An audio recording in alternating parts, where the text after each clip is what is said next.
If you're ready, you can get us started. Yeah, it's been a long but exciting process so far. We started off with several thousand prospective, draft prospects this year. We've weaned it down to about 155 on our draft board right now. So our coaches, our scouts, they've all done an excellent job just digging and going through, the whole process with these guys through the fall, through the spring, through Zoom meetings. We've had 75, Zoom meetings to this point. We'll have more this next week. Our scouts have made all the calls. Any player on our board, they've reached out, made the phone calls, got the background. So we can't thank the coaches and the scouts enough for their work. We're excited. We feel like we're prepared. Again, 155 players out of that entire class, and we're excited about what they can help us, how they can help us. All right, first question, let's go to Phil Orban. Hey, this question's for Scott. Scott, I'm wondering if there's something in particular that you take from your time in Seattle, whether that's how the draft room is going to run, whether that's how you kind of organize your list of players. What's kind of the one thing that sticks out that you're bringing here from Seattle? I think the one thing that really stood out is we have to know who the player is. Who is he as a person? Who is he as a competitor? And really, how does he fit our team? And, we find out who these guys are through our scouts, through all their contacts in college, and then what the fit is for our team. We really sit down with our coaches. We've had several meetings with them, and we don't care like where they're getting drafted, what the projections are. It's really about how they fit our team, and that's what drives the value for us. So really, it starts with finding out who the person is. That's the most important part, and then through the process, how they fit our team. Let's go to Bridget Condon, followed by Josh Graham.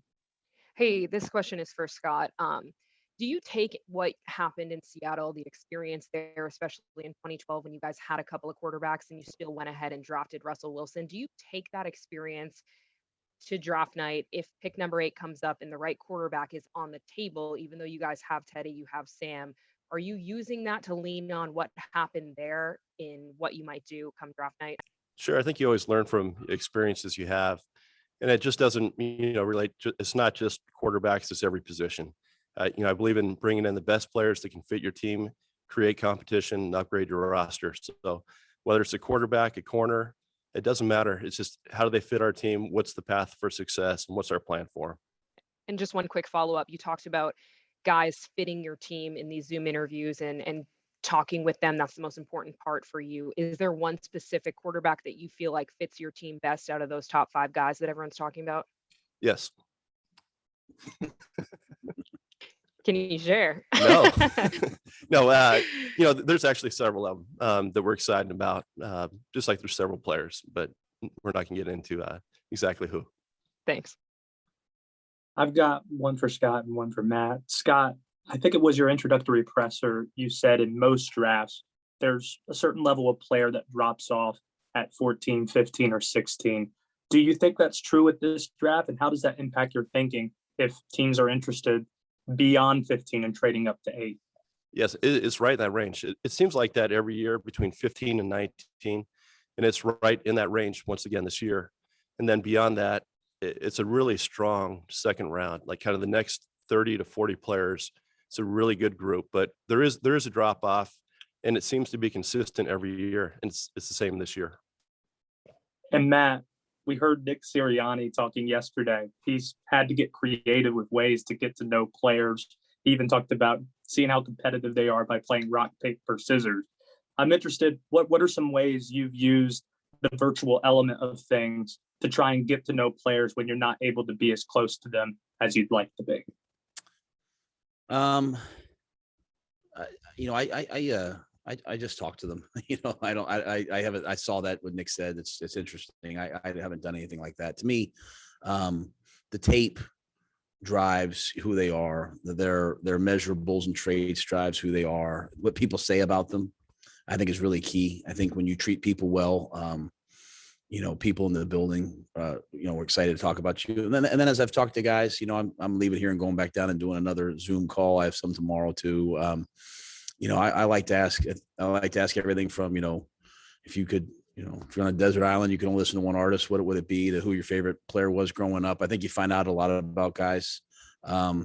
But at the end of the day, you know, what they put on tape in college is the most important thing to me in terms of, you know, the way that they play the game. What would that song be on the desert island for you? It's usually just one art. I say one artist. So you can listen to everything that they play. And for me, it would be Dave Matthews. All right, let's go to David Newton, followed by Josh Klein. Yeah, Scott, there's been a lot of speculation about you trading back, and because of your history, I guess, at Seattle with the Seahawks trading back. Can you say how many teams you've talked to about trading back? We've talked to several actually already. I'd say at least 5, all in different parts of the draft, and there'll be a lot more calls this week. And yeah, we're very open to moving back. We're open to picking. It just depends on how the board falls, those first 7 picks in front of us. And no follow-up, I wanted to ask you, several players that could be there for you opted out this year. Explain how the process of evaluating those players that opted out for 2020 has worked for you guys, and how does that influence your decision? Sure. Well, we have to obviously go back to 19 tape. You have to figure out, you know, we've asked them why they opt out. They all opt out for different reasons. Many of them are good reasons too, and have no problem with that. Obviously, we like to see the most up to date who they are this year. Makes the evaluation process a lot easier. But this is what we were dealt with, and we'll go through the process just like we usually do, and grade the tape and evaluate the player and the person. This question, I guess, is for both. Actually, I have 2. The first one is, how does of medical information, how much of a kink is that throwing into the works, and how are you getting around that? And then also your overall thoughts for both of you on which position would be the deepest in this draft class. Well, you know, the top 150 did go to the combine this year. They had the medicals, so that definitely helps. The rest of the players that are on our draft board really have to dig in. We're dealing with virtual interviews, their injury history. We're getting all that information, but it makes it a little bit more difficult if we're not putting hands on them, if our doctors aren't seeing them in person. So we have to really make sure we're making the right decisions, really dissect their injury history. And, you know, if there's anything in doubt, it makes it difficult to take them. Deepest positions would be for us: corner, tackle, receiver. That's where our most numbers are on the draft board. Let's go to Darren Gant, followed by Steve Reed. Scott, after being on the road so long as a college scout, what's been the most unusual part of this process for you this offseason, and trying to get a handle on guys when you can't get as up close as you usually used to being able to? Just trying to figure out who the person is. Again, that goes back, that's one of the most important evaluation tools we have, is just getting in front of the person, talking to them, figuring out what motivates them. If they look you in the eye, if you can feel them as a person. I love being in front of the guys, and it's made it difficult this year, but that's why we do the Zoom calls with them. It's why we make the phone calls. It's why we make the calls to equipment managers, coaches, whoever knows these players, and we just put this together, put the picture together the best we can. Scott or Matt, yeah, I understand best player available at 8, but when you walk away from this draft next weekend, what positions do you feel like you kind of have to address on this team? You're on a roll, brother. I'm doing all the talking. I'm fine with that. You know, there's some obvious positions that, you know, we can upgrade. But again, we're going to just take the best player available. That's what we did in free agency. We filled a lot of needs. We're built through the draft team, and that's what we want to do, is take the best available player. We don't want to be forced into taking a need. So that's what I say. That's how I'd answer the question. Want to take a shot at it? No, I think Scott's right. I think the job that was done in free agency allowed us. There's no any one position where we feel like, hey, we need to take someone here. So what we want to do is we want to be able to look back at like 5 or 6 years and say, hey, we have a couple of great players that came out of this draft. And so if we look at it from that perspective, it's not necessarily about a need for this season. It's really trying to build the team, the team that can compete year in, year out. So we'll just try to take the best players and know that we have a roster that allows us to do that. Steven Toronto, next question, followed by Jonathan Alexander. This is going to be a question for Coach Rhule, but Scott can interject if he wants to. Coach, the last time you talked to us, you talked a little bit about Bill Parcells' philosophy towards team building. One of the other things Parcells also said was that if they want you to cook the dinner, you should at least be able to buy some of the groceries. Given that this is your first draft working with Scott, what would you say has been your collaborative process with him, and how controlled the shopping cart do you feel? I think the process has been great. We're going to finish here, have lunch, and go back, meet again today. To me, it's all about vision. It's all about, it's about the Carolina Panthers, from me to Scott, to every coach, to every scout, all of us understanding the vision of the type of player that we want, the type of team that we want to build, and then the vision at each position. And so when people see that thing, when they see the visions the same way, they might not agree on the player, but they understand the vision. You end up bringing in the right type of players. And so I think it's been unbelievably collaborative. I never want group think, so I don't want it on our coaching staff. I'm sure Scott doesn't want it on his personnel staff. If we all think the same, no one's thinking. But what we do want is discussion, conversation. People say collaboration. Collaboration sometimes is disagreeing and arguing. So I think we have a great thing going, and I'm sure that, there's a lot of work still to be done till draft night, but I'm very grateful for the work that the scouting, the personnel staff and Scott staff have done, because they're here day and night working at it. So, and as far as I'm concerned, I have no doubt that Scott does not want to put a player on this roster that we don't want to coach. There's no doubt. So, that lets you feel really good about the direction we're heading. Hey, Scott and Matt, hope y'all are doing well. Scott, you briefly touched on this, but I'm curious, when you all, what goes into the process of weighing whether you all might trade back that number 8 or stay at 8 or do whatever else with it? What all goes into that process? We'll look at the players that are available when we pick, and how many of those players that can help us that we've identified, how far we can go back and still get one of those players without trading out of a level. We don't want to trade out to stay beyond a certain level where the talent dips. And we know exactly where that's at in this draft. And we'll see what the options are. We're more than willing to listen to other teams. And if they want to offer picks and we feel like we can go back, still get one of our players that we want, yet have multiple picks to help keep building this team, that's what we'll do. Let's go to Phil Orban and then Joe Person. Hey, Matt. Last year, you had mentioned that you were so connected to the college game that you had maybe an advantage that other coaches didn't. Do you still feel like there's some kind of residual knowledge of some of these college players left over, or because you've been out for a year, that's less so this year?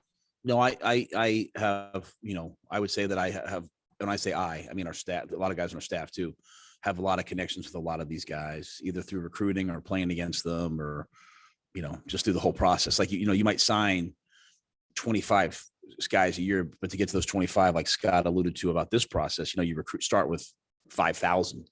So a lot of the guys that are going through this draft, we have knowledge of or know, or like when we did the Senior Bowl, like I would sit downstairs at night and talk to guys that I had known since they were 16, 15, in some cases. Kyle Pitts, I know, is projected to go really high. I think we were the first guy that offered him a scholarship, came to our camp. So there's a lot of connections, but at the end of the day, that's just a small thing. Maybe I think last year it helped us maybe a little bit in, a post-draft free agency, getting a guy like Miles Hartsfield, who we remember from high school. He came in and by the end of the year was a starter for us. Those are small connections, but I think we still have them. Hey, I have two for Scott. First, will your decision on Sam's fifth-year option be impacted at all by what you do in the draft? No, we have a plan in place, and that's something we'll address after the draft, and that's what we're focused on right now, but we have a plan in place. Is that an expectation to pick up the option? Again, we'll talk about it after the draft, but yes, we do have a strong plan in place. And then secondly, John Schneider, I think, was pretty open about talking about how in Seattle, you guys like corners with 32-inch arms. Is that a philosophy that you'll bring here? And then similarly, will you have a philosophy on arm length for offensive tackles? Do you have a philosophy? As far as corners, we change to what our coaches want, what they expect. We're not going to play with the exact type of corner we played with in Seattle. We look for different traits here. We adjust as a personnel staff to that. Obviously, length is important. It does show up on tape. It's important for offensive linemen as well. And it is a factor that we look at. Let's go to Brett Jensen, followed by Jason Brown. Hey guys, thanks. I'm just curious, in terms of free agency, are you guys for the most part done for a little bit, maybe until training camp starts and you get more cuts during training camp? Or are you still active? Are you still pursuing? What's your thoughts on that for this as you're leading into the draft?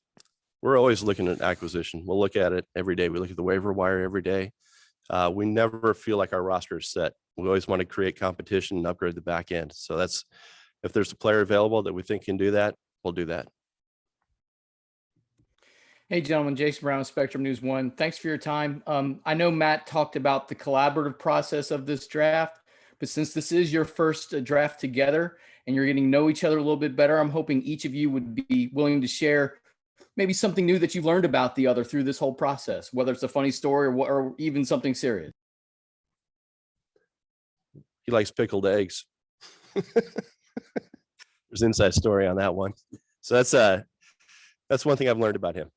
No, and really what I've learned about him is how good he is at personnel. You can see that the evaluator in him, the way he communicates with the scouts, the clear vision, that really helps us as evaluators, and it helps our scouts know exactly what we're looking for at each position. Our coaches are, very open-minded. They're developmental minded. We talk to our assistant coaches. They can tell us exactly what they want in a player, and that makes it easy for us. Coach, rebuttal. The pickled eggs threw me. Besides the fact that he can sleep on any plane, but I can't. I just think it's hard to walk in, day one and everyone's kind of already there, the coaches and personnel staff. I think Scott's got a tremendous way with people, and you can see it when you're on the road and how many other, I haven't had one person that knows me say, anything bad about Scott. That people rave about him. I think because he treats people well, and I think that's a really important quality to me. I think you heard me say that about players earlier. I just want to be around people who treat people well, and I think Scott's ability to get along with people, to manage personalities, and also still have a really strong opinion and be the leader is unique, and I think it's something that you can see right away. Let's go to Elena Getzenberg, followed by David Newton. First, I have a couple questions for each that are all kind of short. For Scott, is there any update? I know you talked about Sam's fifth-year option, but on DJ's fifth-year option, is it kind of the same approach with waiting until after the draft? Yeah, we're focused on the draft right now. Those are all things that we think about. Obviously, it's something you manage every day, but something we'll address after the draft. And concerning Teddy, is there any update with regards to those talks, or are you still having conversations with his representation, or what's the latest on that? Yeah, we've had a lot of dialogue with Teddy's agent, with Teddy, and Teddy's part of our team right now. And that's where we're at, and we're moving forward with this. And then for Matt, I was curious about having guys back in the building. I know you had talked about how you were hopeful that would be the case, but what's the past week been like so far? Well, I mean, it's great. You get into coaching because you love working with players. You love being around players. You love being around the game. And this is a really big building. And when the team's not here, the halls are a little quieter. So, obviously, we're not around them while they lift or run. Those are the rules. But just seeing guys as they test in the morning, seeing guys, walking through, seeing guys leaving, that's fun for me. I believe in the concept of team, and to me, you build team by being around each other. And so that's for us as coaches, that's for the players. So I love having those guys there that are here, and my approach has been, it's voluntary. If you're here, great. If not, we know we trust you and support you and love you. So, but having the guys here has been really fun. And then I was just curious, is there any major difference? I know you liked working with Marty and all that, but between this year and last year, just differences between Marty and Scott, and anything you've noticed in particular this year? Yeah, I can't even comment on last year because we didn't have any draft meetings because of the situation that happened, last year. So I was saying to like a couple of our scouts the other day, like, this is the first time I've really sat in draft meetings with them. Last year, they had their meetings, then we went to the Senior Bowl together, and then everything just kind of evaporated. So it was really just, Marty and I one-off. I worked with the coaches. So this process has been really good, just to have the coaches go in with the personnel staff, share our vision for players, and I think the process that's been really good about it has been, if the coaching staff sees someone different, then the personnel people go back, and Scott and his team go back and they watch. And if we see it differently, we go back and we watch. And so there's been this kind of really healthy watch the tape process, and again, you have to have disagreement or else nothing good happens. And so I think the process has been really good. It's just so different from last year just because of COVID. I'm sure had there been no COVID, we would have had this process or something like it last year. So it's good for me just to be involved in it. Yep, I got a couple of questions here. Scott, first for you, how many players do you have a top 10 grade on, and how's that going to make your impact your decision to trade back? Right now we have about 16 in the first round. That's our number. And we ranked them 1 through 16, how we would take them. As far as top, I don't really look at it as how many are top 10 worthy. It's just, we're looking more for the fit for our team. Okay. And Matt, you talked what a big advantage the Senior Bowl was to you and your staff in evaluating players. How many players do you see coming out of that evaluation that could impact this team? I don't know the exact number. I think I saw a couple of the guys that we coached in the Senior Bowl. I saw them at their pro days, and they looked significantly bigger and stronger. And it just reaffirmed for me how much the COVID and the college off season, and some of these guys, like, they thought the season was canceled and all of a sudden it was on. It just reaffirmed for me how much you have to just keep working through the draft, because some of these guys, like, they didn't have a chance to work out for 6 months, and all of a sudden now they looked great at their pro days. So but I think there's several that are on our board, and then part of the Senior Bowl was eliminating some guys, part of it was adding some guys, but I think there were a lot of guys on that team that could help, on the Senior Bowl team, both sides, that could help us. And how many pickled eggs can you eat in a draft night? I don't like pickled eggs. I just want to make sure everyone understand that. We went to Fargo, North Dakota, and the people in Fargo are amazing, absolutely amazing. And where we went to dinner, they said that was one of their delicacies. That was one of their best dishes. So I ordered it and I ate it. And you know what? If I go back to Fargo, I'm getting them again. But it was terrible. It was awful.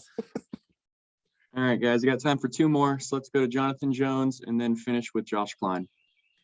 Hey, guys, this is probably for Scott. Scott, what's the information stream been like, either with prospects and getting information on them, and then also information from other teams? Like, what is your confidence level right now about what's going to happen in the draft from basically picks 3 to 7? Well, as far as the information, are you talking about like how we acquired it throughout the season this year? The difficulties with that? Yeah, in a year like that's so affected by COVID. It's really hard because some schools allowed our scouts on campus, so it was a little bit easier to get it. It was more normal that way. Other schools, you couldn't even step foot on campus, and really, it was probably most of the schools right there. You couldn't walk into the building. So you have to look for different ways, and good scouts will find a different way to do it. They're not going to follow just the path of everybody else. They'll make their calls. They have their connections. That's what they rely on. That's what a good scout does. As far as you said 3 through 7, we're always looking for intel. We talk to a lot of different people. We talk to teams. We talk to agents. We rely on our network that to get the best information we can get.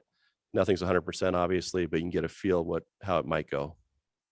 And then just a quick follow-up for Matt. Matt, did you get in any elevators with prospects during this time? Did you talk with anyone where you said, you know what, after this Zoom call, you're off the list? Not off the Zoom call, but yeah, there's been guys that I think for all of us that we've said, hey, you know what, this guy's just probably not a great fit here. You know, be it the Senior Bowl, be it just going through the whole process. You know, we want a certain type of person, and there's a lot of them out there. And if someone's not right for us, hopefully they'll be right for somebody else. Let's go to Josh Klein for the final question. So the war room this year, what is the war room going to look like? I know last year everybody was separate, and have you guys gotten a chance to see what the Rams are doing out there in LA? And are you a little bit jealous? And I have one. That is interesting. That'd be a lot of fun. We did opt. We're going to do it up here in the stadium in the upper deck here, the 300 level. We opted to have 10 people in the room, and that's how we're going to operate this year. It is a collaborative process. All of our scouts will be involved. Coaches will be involved, but we did opt for the 10 in the room during this time. But yeah, the Rams definitely looks like a lot of fun. And then Matt, I was wondering if we could get your reaction to the newly rescheduled Dave Matthews Band tour opening in Raleigh in July, and your favorite song. July 23rd. I'm excited. Fired up. Favorite song. Oh, you know what? This is going to be controversial, but I would probably say You and Me. Just No Gray Streets. That's what I'm saying. It's controversial. I know. But I would say You and Me. All right, guys. We appreciate everyone joining. Scott, Matt, we thank you for your time. Thank you.